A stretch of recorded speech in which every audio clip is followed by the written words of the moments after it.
सबको नमस्कार। तो आज हमारा जो इस श्रृंखला में सातवां मीटिंग है, संगोष्ठी है। और इसमें जो विषय प्रस्तुत किया जा रहा है वह है कि आधुनिक भौतिक विज्ञान वैशेषिक दर्शन की नींव पर खड़ा है। Does modern physics stand on the foundation of Vaisheshika philosophy, Vaisheshika दर्शन।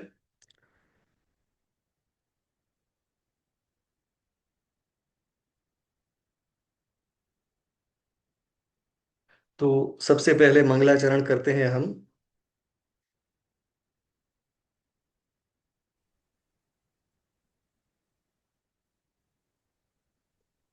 सभी गुरुजन, सभी ऋषि महर्षि आचार्य जन कि जिनकी कृपा से, जिनकी निष्ठापूर्ण अथक परिश्रम से हमें यह भारतीय ज्ञान परंपरा का ज्ञान मिला है, उसमें भी आज का जो विषय है वैशेषिक दर्शन, उसके उसका जो मुख्य विषय है,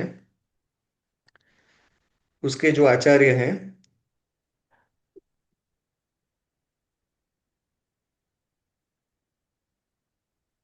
महर्षि गणाद, तो उनका स्मरण करते हुए हम आज मंगलाचरण करते हैं इस सेशन का।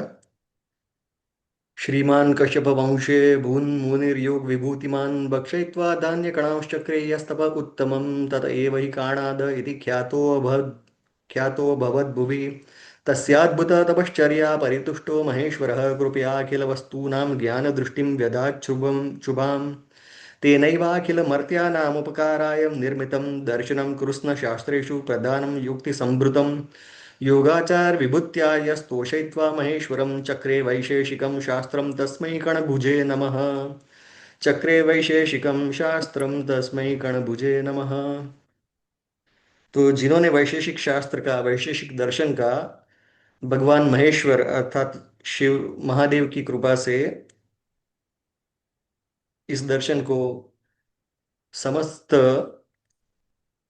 मनुष्य सभ्यता के लिए, उपकार के लिए प्रस्तुत किया और हमें प्रसाद के रूप में दिया, ऐसे कणभुज और कणाद नाम से प्रतिष्ठित कश्यप गोत्रीय महर्षि कणाद को हम नमस्कार करते हैं और आज का सेशन शुरू करते हैं। तो इस सेशन का जो विषय है वह है, क्या आधुनिक भौतिक विज्ञान वैशेषिक दर्शन की नींव पर खड़ा है? Does modern physics stand on the foundation of Vaisheshika philosophy, Vaisheshika दर्शन।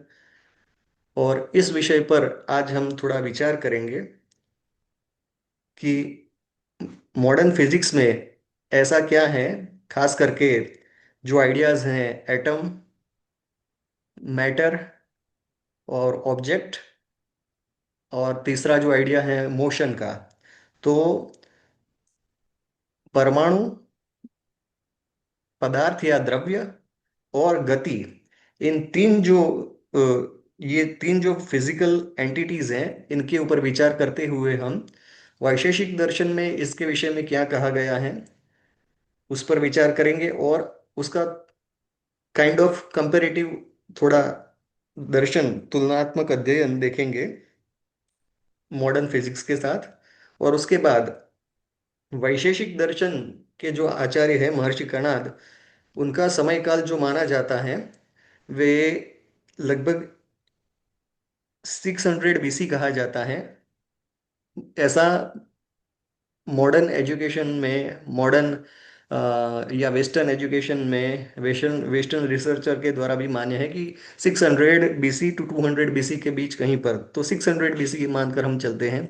तो 600 BC में महर्षि कणाद हुए, ऐसा यदि मान भी ले तो भी क्या वैशेषिक दर्शन महर्षि कणाद से पूर्व अस्तित्व में नहीं था? क्योंकि उससे पूर्व तो वेद थे, उपनिषद थे, महाभारत की जो घटनाएं हैं इतिहास के रूप में वे थी, और उसमें जो संवाद हुए हैं अलग अलग चरित्रों के अंदर महाभारत में दिए गए हैं वे हैं। उपनिषद के सिद्धांत हैं, श्रीमद् भगवत गीता महाभारत से है। तो इन सब में भी वैशेषिक दर्शन के सिद्धांत उपस्थ हमें प्राप्त होते हैं। अर्थात दर्शन तो था ही, उसके सिद्धांत भी थे। तो जैसे चाणक्य ने उसका संकलन किया चाणक्य कौटिल्य अर्थशास्त्र के रूप में, गुरुओं की कृपा से, आचार्यों की कृपा से, ईश्वर की कृपा से। ऐसे महर्षि कणाद ने सुव्यवस्थित रूप से अणुवाद या वैशेषिक दर्शन के रूप में द्रव्य, अणु, परमाणु और इसके विषय में जितना भी कार्य किया है वो हमें जिस रूप में प्राप्त होता है, उसको 600 BC मानकर चले तो भी उससे पूर्व भी हमें उसके एविडेंसेस मिलते हैं वैशेषिक दर्शन के। उसके ऊपर थोड़ा विचार करेंगे और थोड़ा टाइमलाइन भी देखेंगे इन सब की, और बाद में हम कुछ कंक्लूड करेंगे। ये जो प्रश्न है उसका उत्तर हम प्रयत्न करेंगे कि हम कुछ निष्कर्ष पर निकल सके। तो आउटलाइन ऐसी रही, जो आउटलाइन ही मैंने प्रस्तुत की। मंगलाचरण हो गया, महर्षि कणाद और वैशिष्ट दर्शन का सामान्य परिचय, परमाणु की अवधारणा और उसका तुलनात्मक अध्ययन मॉडर्न फिजिक्स के साथ, द्रव्य पदार्थ की अवधारणा और उसका तुलनात्मक अध्ययन मॉडर्न फिजिक्स के साथ, और वैशेषिक दर्शन के लक्ष्य में गति के नियम और उनका तुलनात्मक अध्ययन वैशेषिक दर्शन और मॉडर्न फिजिक्स के कंपैरिजन में एक दूसरे के। उपनिषद में, श्रीमद् भगवद गीता, महाभारत, पद्म पुराण आदि में वैशेषिक दर्शन के कुछ संदर्भ, महर्षि कणाद और वैशेषिक दर्शन का वास्तविक समय काल क्या होगा, उसके ऊपर कुछ विचार। क्या वैशेषिक दर्शन आधुनिक भौतिक विज्ञान का मूल है, इसके ऊपर विचार करेंगे।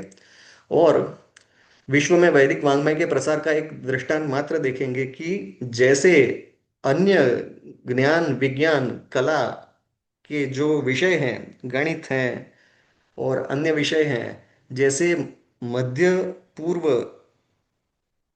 एशिया के विविध राज्यों के द्वारा वहां से होते हुए यूरोप के देशों में पहुंचे, भारत का ये संस्कृत वाङ्मय ट्रांसलेट होता होता हुआ, तो उसका एक दृष्टांत मात्र देखेंगे। तो ऐसे भौतिक विज्ञान का भी कुछ अंश वहां पर पहुंचा होगा, बाकी ज्ञान विज्ञान के साथ, जैसे गणित पहुंचा वैसे खगोल शास्त्र के भी बहुत सारे आइडियाज पहुंचे, सोलर सिस्टम से लेकर।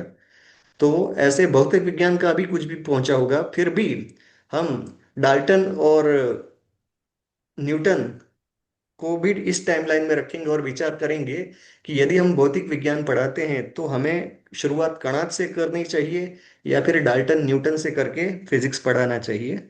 इसके ऊपर विचार करके हम कंक्लूड करेंगे। तो फिर से वही मंगलाचरण के श्लोक यहाँ पर रखे हैं महर्षि कणाद के परिचय के लिए।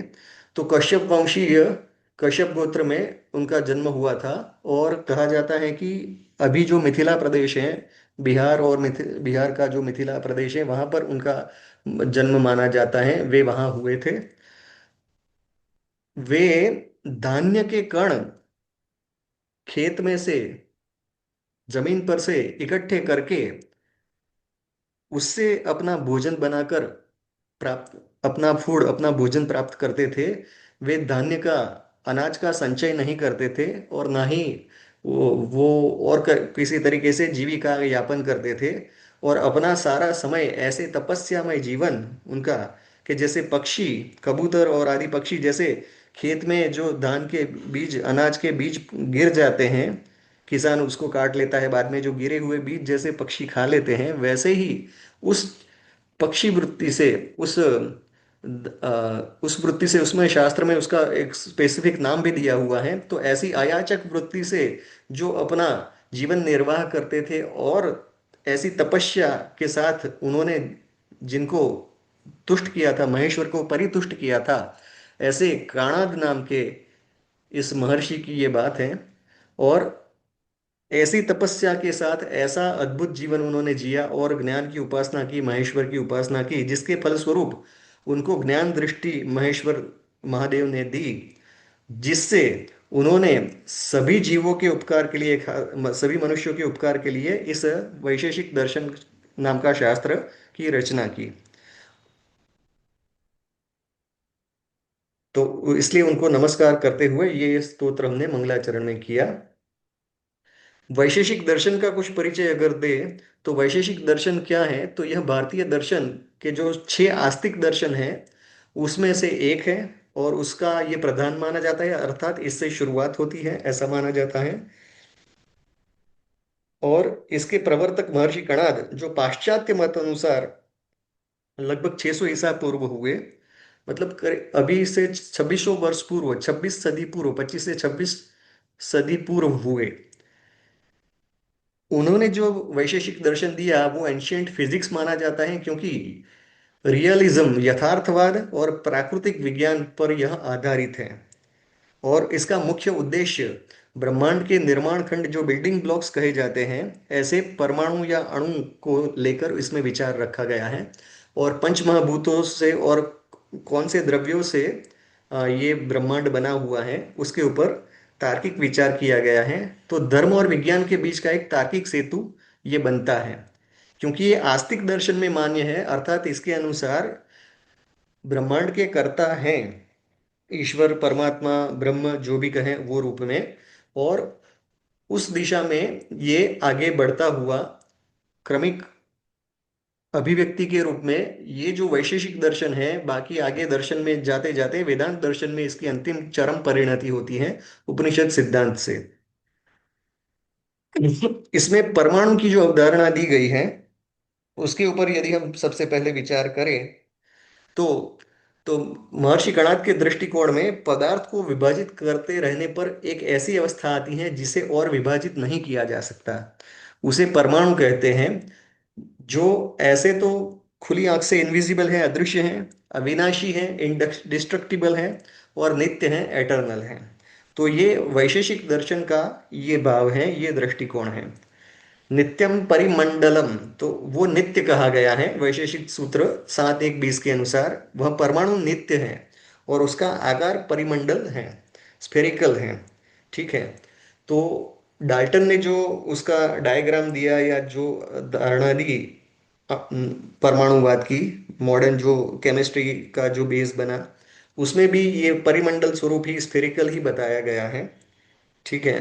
केंद्र में प्रोटॉन और आसपास इलेक्ट्रॉन, न्यूट्रॉन, केंद्र में न्यूट्रॉन और प्रोटॉन और आसपास इलेक्ट्रॉन घूमते हैं, तो वो भी एक स्फेरिकल संरचना ही हुई अणु की। तो उसमें जो छोटे कण है उसको परमाणु कहे जाए।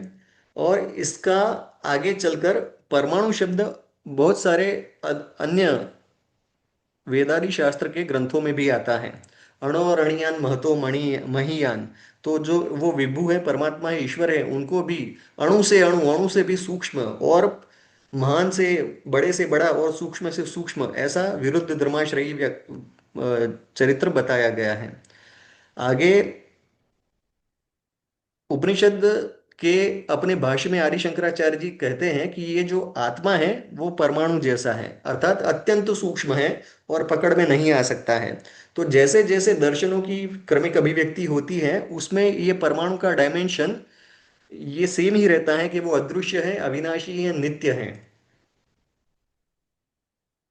अब परमाणु का तुलनात्मक अवलोकन यदि हम करें मॉडर्न फिजिक्स के साथ, कि अभी जैसे हम स्थूल भौतिक विज्ञान के दृष्टिकोण से इस परमाणु को हम अगर लें, आत्मा के रूप में नहीं, स्थूल कण के रूप में, जो सबसे छोटी इकाई है पदार्थ की, द्रव्य की, तो आधुनिक भौतिक विज्ञान में पदार्थ की सबसे छोटी इकाई को, स्मॉलेस्ट यूनिट ऑफ मैटर को परमाणु कहा गया है। जबकि वैशेषिक दर्शन में पदार्थ का वह अंतिम भाग जो अविभाज्य है, जो इंडिविजिबल अल्टीमेट पार्टिकल है। तो ये सिमिलैरिटी जैसा लग रहा है। विभाज्यता, डिविजिबिलिटी क्या है, इन दोनों में भेद क्या है? तो ऐतिहासिक रूप में अविभाज्य, लेकिन अब इलेक्ट्रॉन प्रोटॉन क्वार्क में विभाजित हो सकता है। अर्थात पहले जिसको अविभाजित कहा गया था, सबसे छोटी इकाई, रिसर्च के बाद, डेवलप एक्सपेरिमेंट्स के बाद ये पता चला है मॉडर्न फिजिक्स को, मॉडर्न साइंस को, कि भाई उससे भी छोटी इकाई क्वार्क और अन्य रूपों में है। जबकि सैद्धांतिक रूप से परमाणु अविभाज्य हैं, इनडिविजिबल हैं। तो पहले जिसको इलेक्ट्रॉन, प्रोटॉन, न्यूट्रॉन को परमाणु कहा गया था, अब मतलब परमाणु शब्द यहाँ पर वैशेषिक दर्शन का है, और उसका प्रयोग इलेक्ट्रॉन, प्रोटॉन, न्यूट्रॉन के लिए हुआ था। लेकिन अब उससे भी छोटे यदि कण प्राप्त हुए हैं या होंगे, तो उनको परमाणु कहा जाएगा। तो तात्पर्य ये है कि जो टर्मिनोलॉजी वैशेषिक दर्शन की थी वो बदली नहीं है, वो नहीं बदलेगी, लेकिन उसको एनालॉजी बिठाने के लिए, या फिर हिंदी ट्रांसलेशन के लिए, या हमारी भाषा में ट्रांसलेशन के लिए मॉडर्न साइंस के हिसाब से बिठाना होगा। तो अब उसकी टर्मिनोलॉजी में चेंज आएगा, परमाणु का रूप बदल जाएगा। क्योंकि परमाणु की जो व्याख्या वैशेषिक दर्शन ने की है, परमाणु शब्द की, वो तो वो की वही रहेगी कि वो इनडिविजिबल अल्टीमेट पार्टिकल है। अवस्था के बारे में यदि विचार करें दोनों में, तो ऊर्जा और द्रव्यमान का रूप जो है, form of mass and energy, वो परमाणु का ये रूप रहता है। जबकि वैशेषिक दर्शन अनुसार परमाणु का जो रूप है वो नित्य और अकारण है। ठीक है। और संयोजन मतलब परमाणु मिलकर मॉडर्न फिजिक्स में अणु बनाते हैं, तो ये भी एक समानता है कि वैशेषिक दर्शन में भी परमाणु मिलकर द्वयाणुक डायटमिक मॉलिक्यूल बनाते हैं, ऐसी ऐसा विषय आता है। मोशन की अगर बात करें इस परमाणु की, तो परमाणुओं में गतिज ऊर्जा होती है, काइनेटिक एनर्जी होती है। तो वैशेषिक दर्शन में कंपन और स्पंदन के रूप में परमाणु में यह बताया गया है। और आजकल आप सोशल मीडिया में भी देखेंगे, यदि साइंस फिक्शन और ऐसे आप कुछ वीडियोस या रील्स या जो भी शॉर्ट्स देखते हैं, देखने में आते हैं, तो उसमें निकोला टेस्ला या और बाकी बहुत सारे वैज्ञानिकों के नाम से, या फिर कॉन्शियसनेस के नाम से, या मेटाफिजिक्स के नाम से, सभी वस्तुओं में, सभी द्रव्य पदार्थों में ऊर्जा, कंपन, स्पंदन, इनकी बात करते हुए बहुत सारे इन्फ्लुएंसर्स मिलते हैं, बहुत सारे लोग मिलते हैं।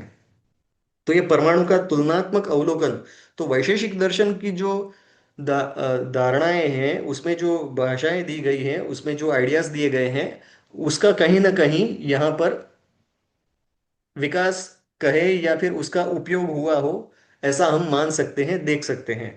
और ये सब जो भी मॉडर्न फिजिक्स की जो भी बातें हैं, वो पिछले 200 से 300 वर्षों में ही हुई हैं। क्योंकि न्यूटन कब हुए? 17 से 18वीं सदी में। और मान भी लें कि महर्षि कणाद जो हुए, वे 600 बीसी में हुए, मतलब 2600 वर्ष पूर्व। तो न्यूटन को तो अभी कितने हुए? 300 वर्ष ही हुए होंगे अप्रोक्सीमेटली। 2727 में न्यूटन की डेथ हुई। तो अभी 300 वर्ष हो जाएंगे 2027 में। तो 300 वर्ष पूर्व ही न्यूटन ने इस विषय में काम किया, मोशन के ऊपर। ऐसा माना जाता है, यदि वो उनका वो काम है उसको हम प्रामाणिक और यथार्थ रूप में मान ले, क्योंकि हिस्ट्री में तो उसमें भी थोड़े उनके ऊपर भी कुछ ऐसा है कि भाई उन्होंने बाकी लोगों के काम को अपना काम दिखाया था, ऐसा कुछ लोगों का मानना है, कुछ वैज्ञानिकों का या कुछ लेखकों का।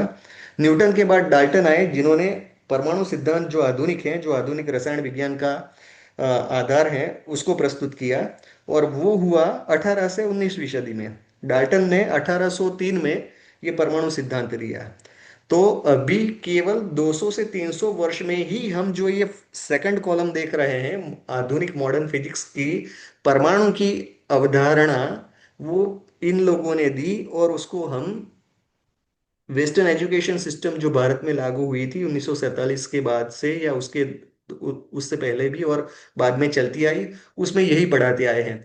जबकि वैशेषिक दर्शन जो कम से कम 2600 वर्ष पूर्व का माना गया है, और उससे भी पूर्व के उपनिषद, महाभारत और पुराण, इतिहास पुराण आदि में ग्रंथों में प्रमाण मिलते हैं, इस दर्शन के भाव मिलते हैं, सिद्धांत मिलते हैं, वो हम अब तक उसको कनेक्ट करके नहीं देख पाते थे, नहीं कर पाते थे। और करते थे तो भी अपने इंटरेस्ट से करते थे, और अध्यात्म के नाम पे, धर्म के नाम पे, शास्त्र के नाम पे करते थे, अपने इंटरेस्ट से। या तो फिर वो केवल साहित्य का विषय या संस्कृत वाङ्मय का विषय बन के रह जाता था। लेकिन इंडियन नॉलेज सिस्टम में हमें ये अवकाश प्राप्त हुआ है कि गणित शास्त्री, गणितज्ञ होते हुए, विज्ञान के विद्यार्थी, इंजीनियरिंग के प्रोफेसर या विज्ञान के प्रोफेसर होते हुए, शोधकर्ता होते हुए, हम इन सबको मल्टी डिसिप्लिनरी अप्रोच से अभी हमारे अपने हेरिटेज को रिक्लेम करना चाहते हैं, और ये भाव हमारा बना हुआ है। दूसरी जो है, एटम के बाद बात आती है ऑब्जेक्ट या मैटर की। तो वैशेषिक वर्गीकरण में इसे, वैशेषिक दर्शन में ब्रह्मांड को 9 द्रव्यों में बांटा गया है: पृथ्वी, जल, तेज, वायु, आकाश, ये पंच महाभूत, स्पेस टाइम, दिक् काल, आत्मा और मन, ये 9। इसका विवरण, इसकी चर्चा हम पहले भी दूसरे, तीसरे, चौथे जो ये श्रृंखला के जो लेक्चर्स हैं उसमें कर चुके हैं।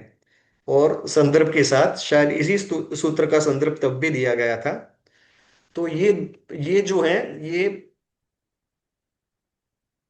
बेसिक सब्सटेंसेस माने गए हैं, 9 द्रव्य माने गए हैं जिससे ये ब्रह्मांड बना है, ये सृष्टि बनी है, ये प्रकृति बनी है।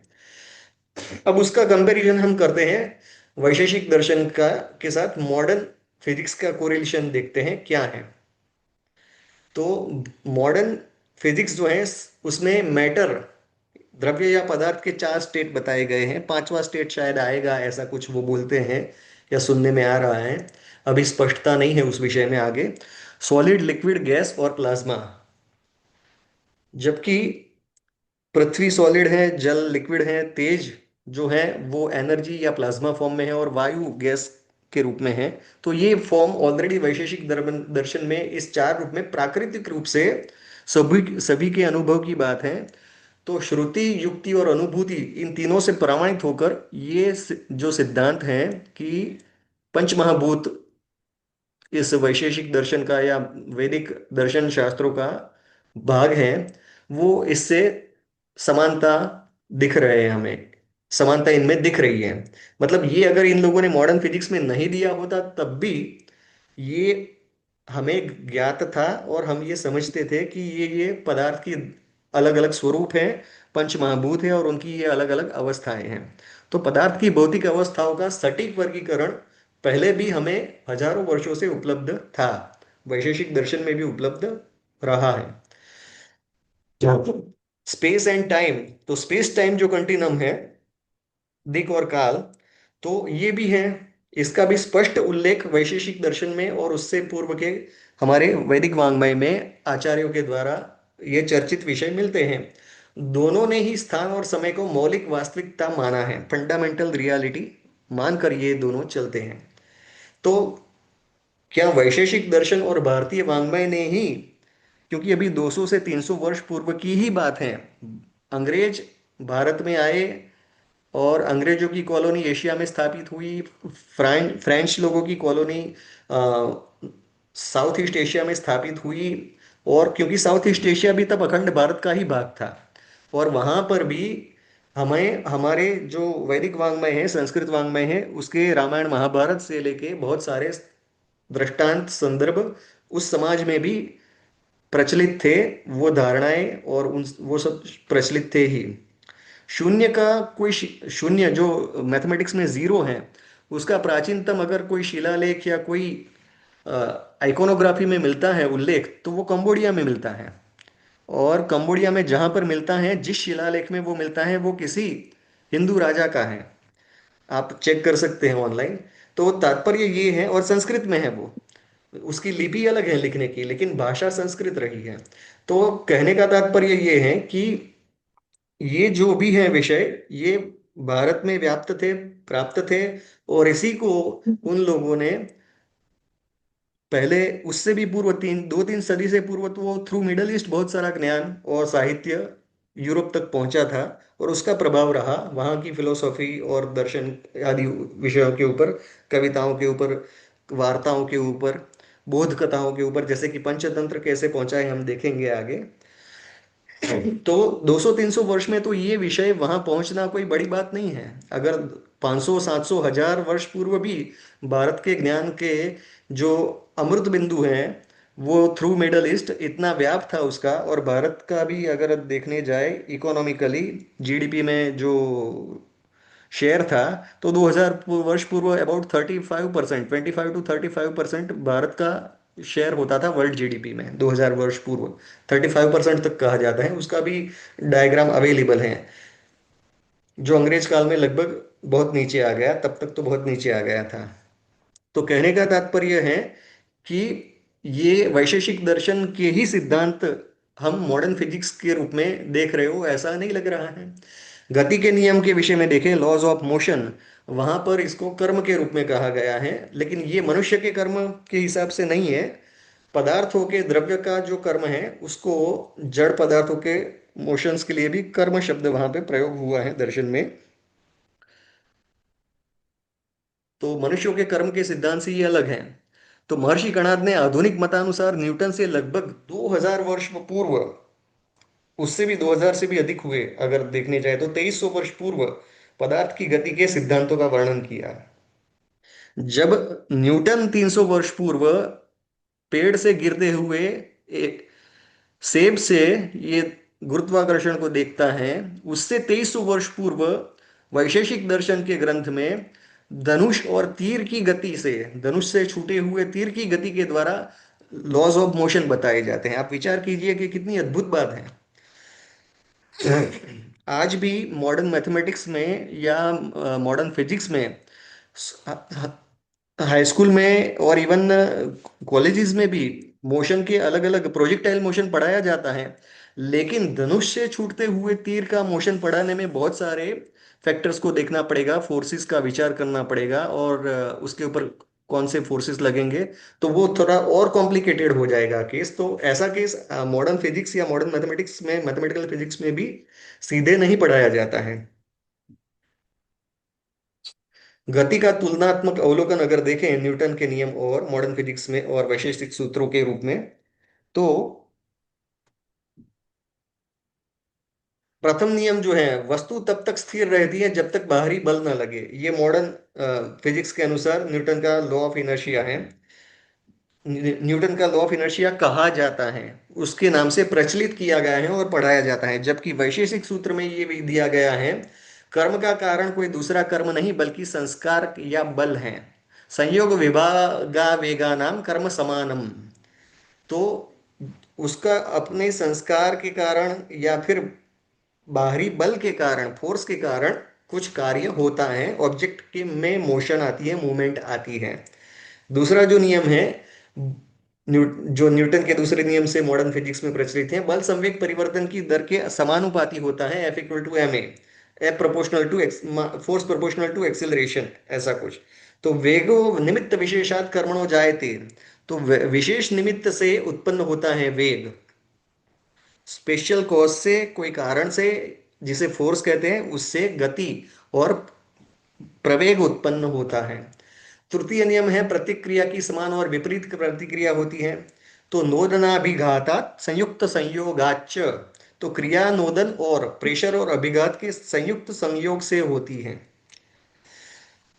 ये सिद्धांत, तीसरा नियम तो भगवत गीता में भी मिलता है कि यो ये यथा माम प्रपद्यन्ते तांस तथैव भजाम्य हम, जो मुझे जैसे बजता है मैं उसको वैसे बजता हूँ।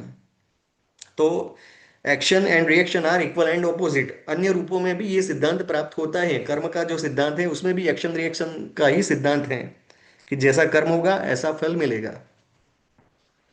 तो ये देखने जाए तो ये वैशेषिक सूत्रों से भी मॉडर्न फिजिक्स के जो नियम है, मॉडर्न फिजिक्स के जो न्यूटन के लॉज ऑफ मोशन है, समझाए जा सकते हैं, बताए जा सकते हैं। वैदिक मतानुसार अगर हम देखें तो ये हम एक्चुअली लगभग थर्ड जो हमारी संगोष्ठी थी उसमें ये विषय रखा गया था, तब भी, तब से हम ये चर्चा करते आ रहे हैं कि वैशेषिक दर्शन में जो वैदिक मतानुसार स्थूल भौतिक विज्ञान के मुख्य स्रोत हैं, क्योंकि हमने शुरुआत की थी स्थूल सूक्ष्म कारण और कारणातीत वैदिक विज्ञान, वैदिक ज्ञान विज्ञान से शुरुआत की थी। और उसमें हमने सीमित होते हुए, क्योंकि हमें मॉडर्न फिजिक्स के ऊपर जाना था, मॉडर्न साइंस के ऊपर जाना था, विचार करना था, स्थूल विज्ञान, स्थूल भौतिक विज्ञान के ऊपर विचार करना था, तो हमने केवल फोकस कर लिया पंच महाभूत के ऊपर, स्पेस और टाइम, पंच महाभूत, प्रकृति, माया, परमात्मा। तो तब भी इसको हमने उस समय देखा था। अब विचार करते हैं कि चलिए वैशेषिक दर्शन में तो है ये, मतलब 600 बीसी के एक ग्रंथ में हमें प्राप्त होते हैं, लेकिन उससे पूर्व का जो हमारा इतिहास है, इतिहास पुराण आदि ग्रंथ हैं, उपनिषद हैं उससे पूर्व के, उसमें भी कुछ है, तो उसमें भी हम देख लेते हैं, उससे भी कुछ संदर्भ दे देते हैं। तो श्रीमद् भगवत गीता में इसी वैशेषिक दर्शन में जिन द्रव्यों का विचार किया गया है, तो उनका विचार मटेरियल इन नेचर और नेचुरल जो मटेरियल्स हैं जिससे नेचर बना है, वो वैशेषिक के 9 द्रव्यों का सीधा मेल खाता हो, ऐसा संदर्भ हमें भगवत गीता से भी श्री कृष्ण अर्जुन को बताते हैं, उसमें भी मिलता है। भूमि रापो नलो वायु खम मनो बुद्धिरेव च अहंकार इति यम में भिन्ना प्रकृति अष्टधा, अष्टधा प्रकृति के नाम से। आगे संरक्षण का जो सिद्धांत है, conservation of matter and energy, इसके ऊपर हमने पूरा एक सेशन किया था इस श्रृंखला में, conservation of mass and energy के ऊपर, ऊर्जा और द्रव्य के संरक्षण के सिद्धांत और उसके संदर्भ भारतीय ज्ञान परंपरा के कौन से साहित्य, खास करके श्रीमद् भगवद गीता आदि ग्रंथों से मिलते हैं, उसके ऊपर एक से अधिक श्लोक गीता के लेकर वो संदर्भ चर्चित किए गए थे। उसमें ये बहुत प्रचलित है कि ना सतो विद्यते भावो ना भाव विद्यते सतः।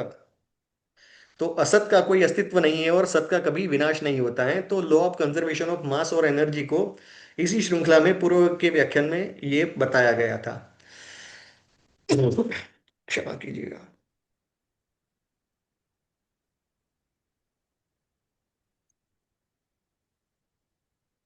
महाभारत के शांति पर्व में भी यदि हम रिकॉल करें तो पिछले सेशन में भी हमने पृथ्वी के गुणों की चर्चा महाभारत के संदर्भ से की थी,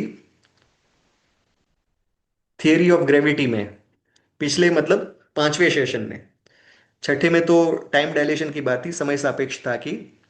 उससे पूर्व का जो था थियरी ऑफ ग्रेविटी, तो उसमें महाभारत के संदर्भ से हमने पांच जो मुख्य तत्व हैं, पंच महाभूत, स्थूल पंच महाभूत, उसमें से पृथ्वी तत्व का वहां पे विस्तार से एक पूरी स्लाइड को लेकर देखा था। उसमें धारणा शक्ति, आकर्षण शक्ति की बात पृथ्वी के लिए आई थी, पृथ्वी द्रव्य के रूप में। भरद्वाज ऋषि और महर्षि भृगु के संवाद के रूप में भी पंच महाभूतों की बात महाभारत में शांति पर्व में 184 से 186 की वे अध्याय तक आती है। और वहां इन पंच महाभूतों के जिन गुणों की बात है, वे गुण, वे पंच महाभूत द्रव्य के रूप में और उनके उन गुणों की बात वैशेषिक दर्शन में भी आती है। अर्थात 600 BC में ही वैशेषिक दर्शन में ही इसका उल्लेख मिलता है ऐसा नहीं है, उसके पूर्व के हमारे ऋषि महर्षियों के इतिहास में, इतिहास ग्रंथों में भी इसकी बात आती है। उससे भी अद्भुत बात यह है कि कणाद का संदर्भ, कणाद ने वैशेषिक शास्त्र दिया, गौतम ने न्याय शास्त्र दिया और कपिल मुनि ने सांख्य शास्त्र दिया, ऐसा संदर्भ पद्म पुराण में आता है।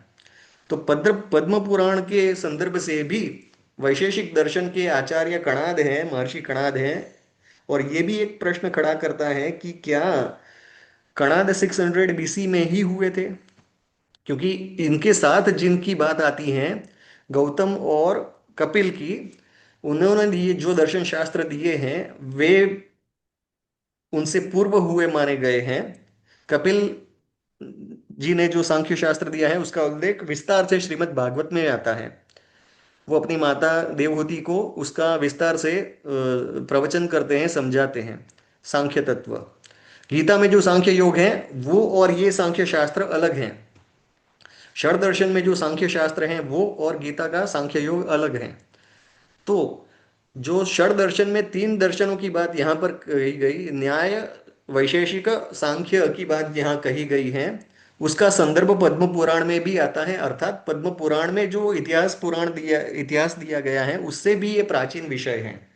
अर्थात संभावना है कि कणाद 600 BC से पूर्व के भी हो सकते हैं। गीता में हमने देखा ही था पहले कि भौतिक विज्ञान की बात जब ने हमने गीता से की थी, तो उसमें मेरी अध्यक्षता में प्रकृति संपूर्ण चराचर जगत को रचती है। जो भी पदार्थ हमको परिलक्षित होते हैं उसके मूल में भगवान और भगवान की शक्ति है।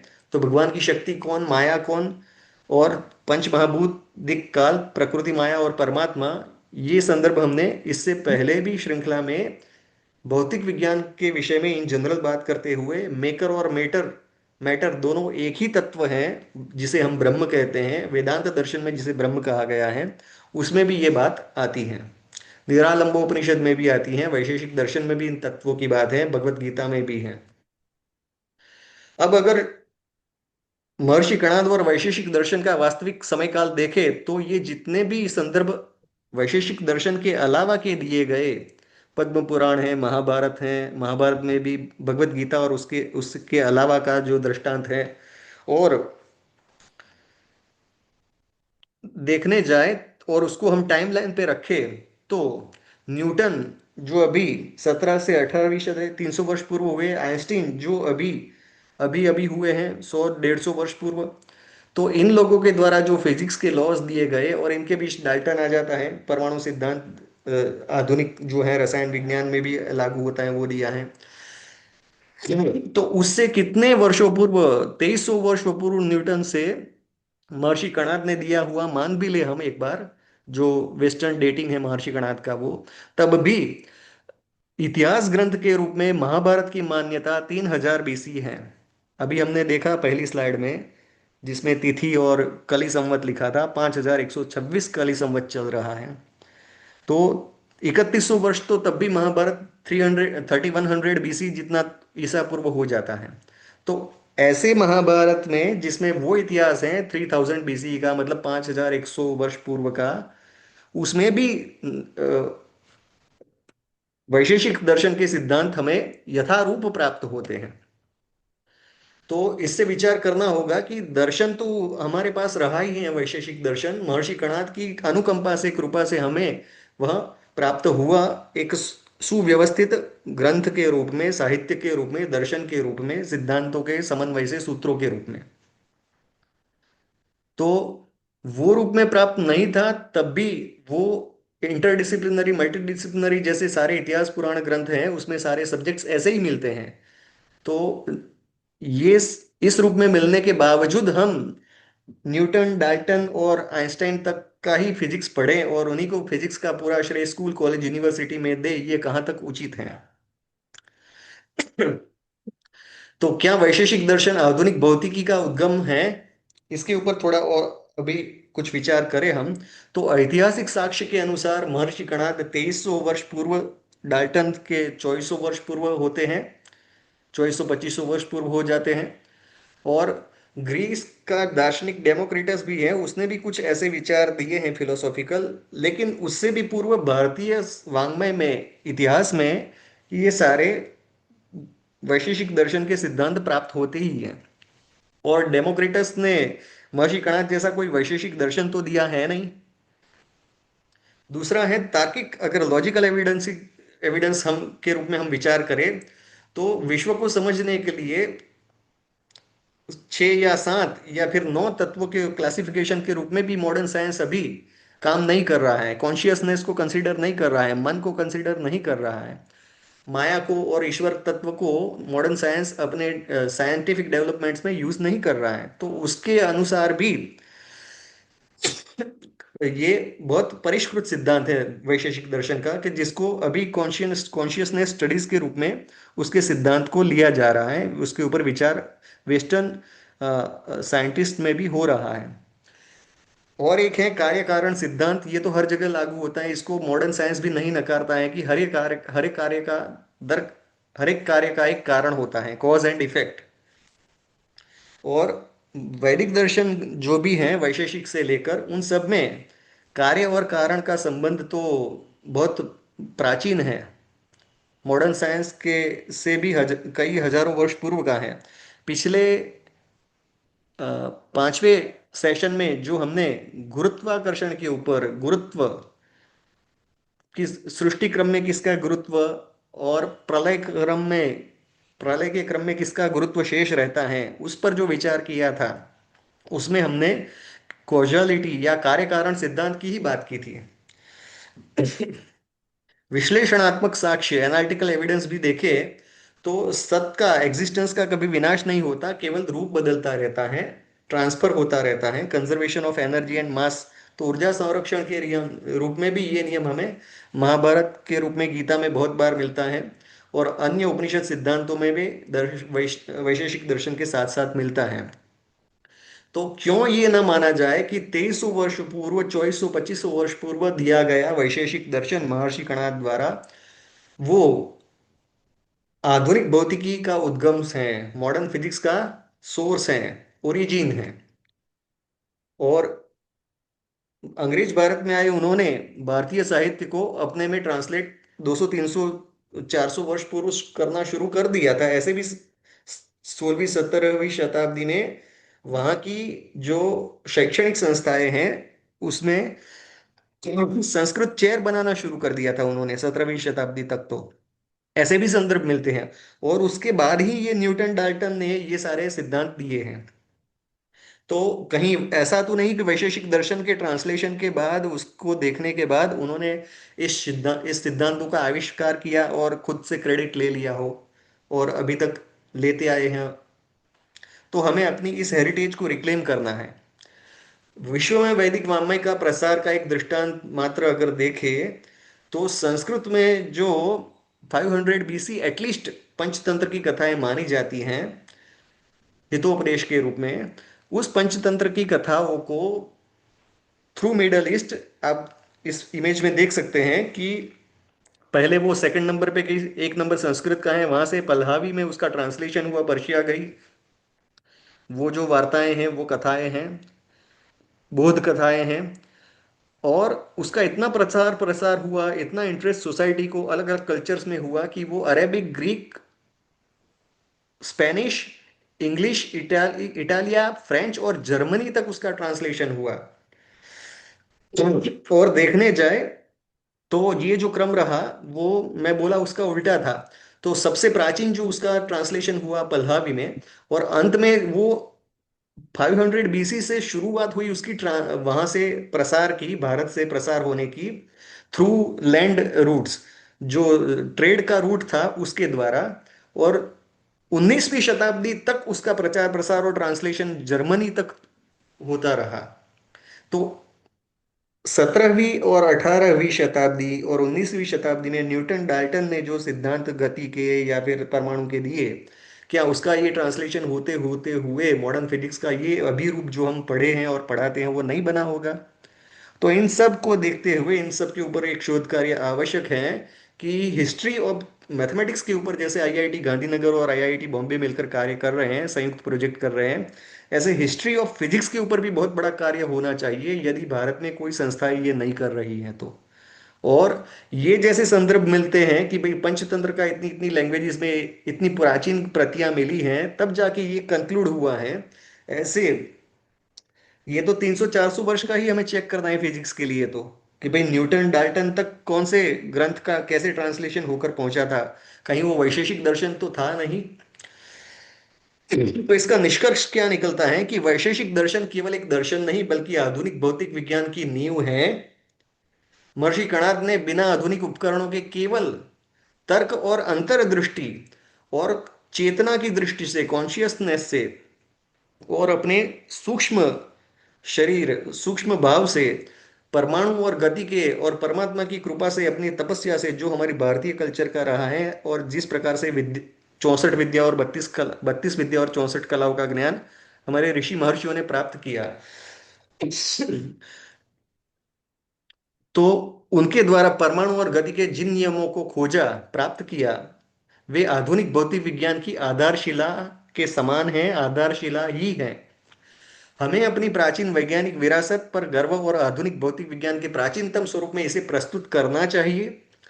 और भारतीय दर्शन वैदिक ज्ञान विज्ञान अनुसार विज्ञान और अध्यात्म विरोधाभासी नहीं, बल्कि एक ही सत्य को खोजने के दो मार्ग हैं, और आगे जाके वे मिल भी जाते हैं। क्योंकि वैशेषिक दर्शन में भी अगर आप देखेंगे तो पहला ही सूत्र है, अथा तो धर्म जिज्ञासा।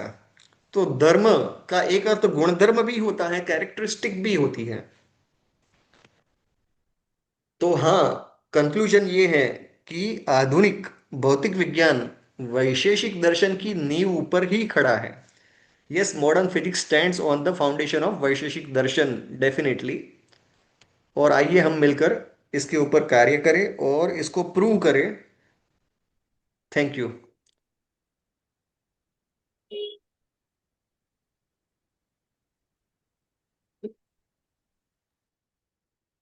उत्तर जी, प्रश्नों के लिए। प्रश्नोत्तर।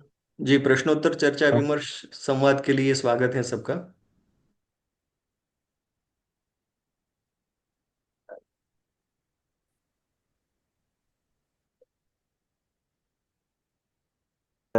स्थान बताना, ये पूरी दार्शनिक परंपरा का जो उद्देश्य है, अगर हम 6 दर्शनों को एक साथ